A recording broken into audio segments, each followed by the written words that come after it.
লক্ষ্মীপুর জেলার কমলনগর উপজেলার চরকাদেরিয়া ইউনিয়ন, চারপাশে থই থই পানি। বসতভিটা ছেড়ে ইউনিয়নটির আশ্রয় কেন্দ্রগুলোতে হাজারো মানুষের ভিড়।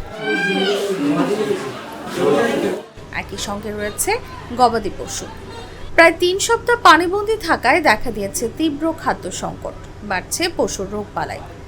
শনিবার সরেজমিনে চরকাদিরার KM সরকারি প্রাথমিক বিদ্যালয় আশ্রয় কেন্দ্র গিয়ে দেখা যায় মানুষের পাশাপাশি অবলা প্রাণীর কষ্ট।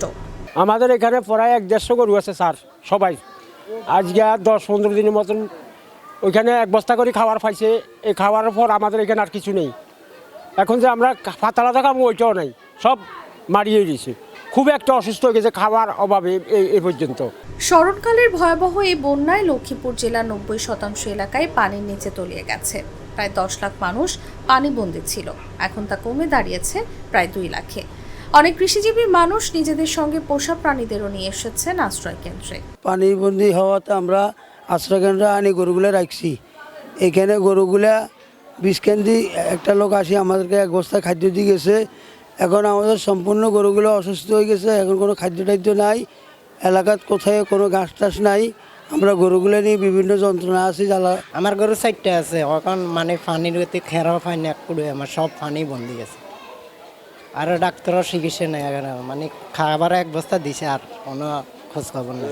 কমলনগর উপজেলায় ত্রাণ বিতরণে সহযোগিতা করা উদ্দীপ্ত তরুণ ফাউন্ডেশনের সভাপতি ফজলে রাব্বি জাগ নিউজকে বলেন, পানিবন্দী হওয়ায় এমন পরিস্থিতি সৃষ্টি হয়েছে, মানুষের খাবারের সংকট দেখা দিয়েছে।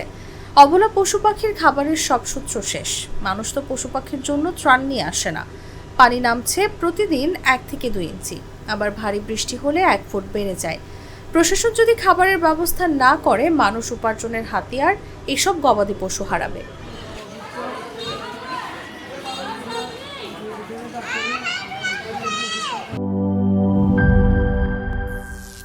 করিম চাচা, আপনার প্রিয় মানুষদের কখনো বিপদে ফেলতে চাইবেন না স্যার। তাহলে আমাদের বিপদে রাখা কি ঠিক হচ্ছে? এজন্যই বিজলি কেবলস সবচেয়ে ভালো ও নিরাপদ। ফ্লেম রিটার্ডেন্ট PVC দিয়ে তৈরি বিজলি কেবলস, নিরাপদ আজীবন।